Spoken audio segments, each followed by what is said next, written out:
Hello, this is Azrael. Thank you for tuning into my channel. In this video, we are going to be talking about altars. However, in the previous video, I said I was going to show you my ring. Now, when me and my wife got married, we decided to buy each other a ring.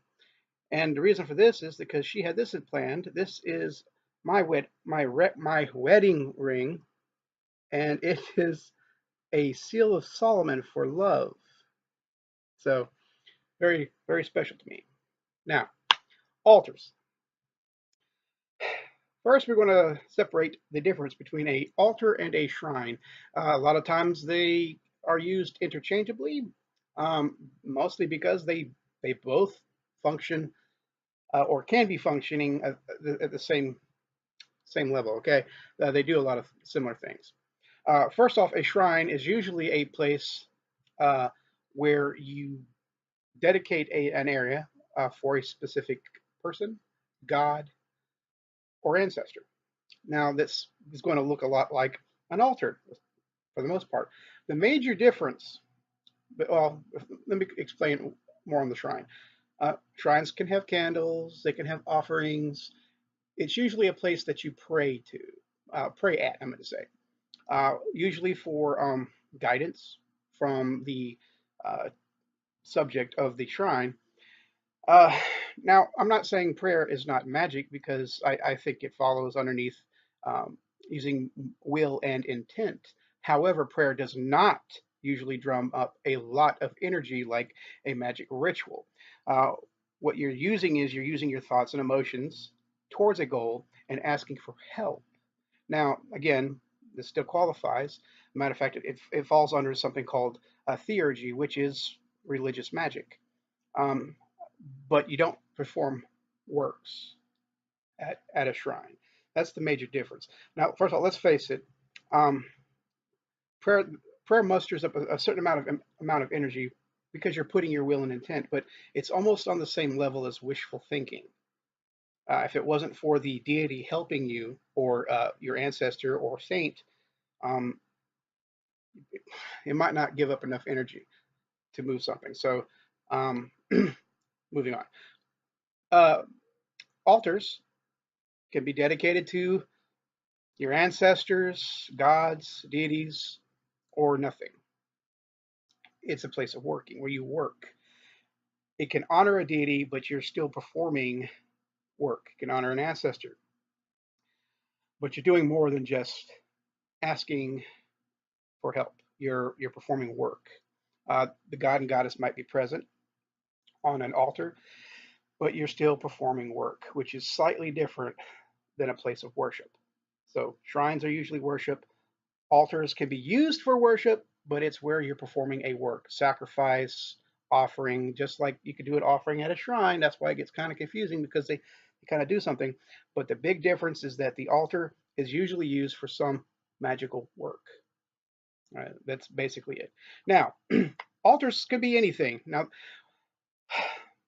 it's such a vast subject. We're going to basically learn as we go, but this video is going to act as a introduction to the concept.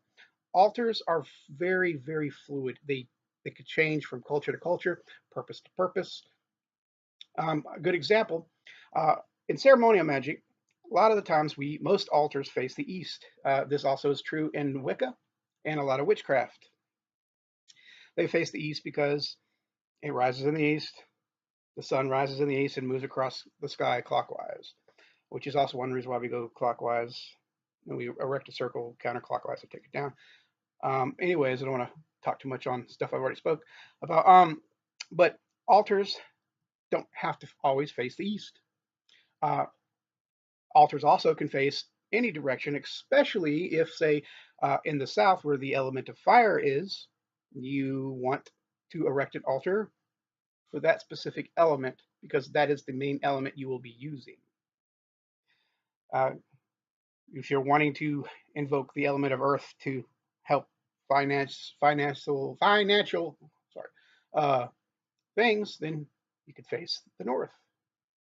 All right. Any case, uh, also altars can be erected to ancestors, where you can petition your ancestor for help, but you're still you're asking them to help your magic work, which and not a so basically prayer is a petition, not a magical spell.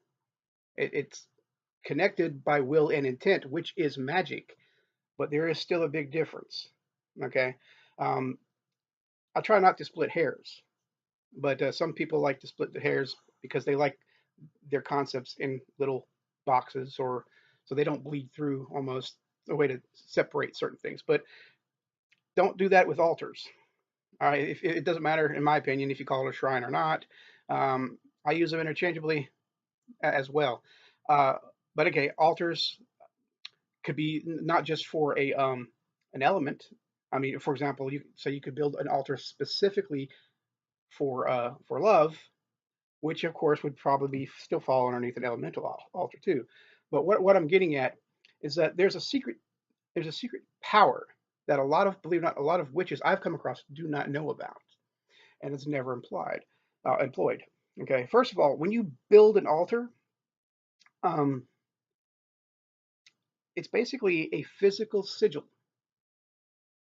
Um, you build an altar for love, the flowers, the hearts, um, maybe a Cupid, a statue of Cupid. Okay, this speaks to the subconscious mind, so it's just like a sigil. When you build an altar and it's charged for a specific intent, you don't even have to work on that altar. The fact that you have it in your house draws energy in, which basically is what I'm talking about. A lot of people don't understand that altars both exist in either three states: receptive, projective, or both. When you are not using your altar, it's drawing in energy based on what the altar's for. This is receiving energy into your household. When you're projecting, you're taking that energy plus the energy you build on that altar and project it out. And of course, in a ritual, it's usually receiving and sending at the same time. So altars are always either in a constant flux of receiving and sending. This is important for certain rituals. This is not going to be a video about necromantic rites, but behind me here is my necromantic altar, where it's dedicated to the energies of death. Why? Because when you're going to work with the dead, you have to submerge yourself within that energy. When you are, say, you want to do a love ritual, you want to submerge yourself in that kind of vibration, so you will be a better conduit to channel those energies. So you might want to be around the element of water, which runs that. Um, any case, sorry, my cat's distracted me. Any case, uh, altars like when you put things on altars, sometimes typically altars will have representations of the elements, or again, which I've already covered. Don't want to repeat it, but the altar is built on things that it's intended for. Again, like the necromantic altar, I have images of death or dead animals, which helps bring in that animal that thing. So, like here's my little dead lemon shark here. I don't know if you guys can see that right there or not. And then of course my various skulls that anyway. So now when you build an altar, it does not always have to have the four elements on it. How usually when you have the four elements, you're creating something. So you're building something with the basic elements to make it a manifest. You can have altars again with just one specific element, but we're going to learn these things as we go. Um, again, hope this helps clarify what altars are and what they do. Um, a good one of the things, go ahead and let you know, it's to make your entire house an altar, not just a single room or a single corner. We will be putting small little altars. Oh yeah, that's a great thing. Small little altars representing the elements in the four cardinal directions of our house. That way, in a sense, we'll be surrounded by the elements, and every room we go into, which was like we're living in an altar, basically.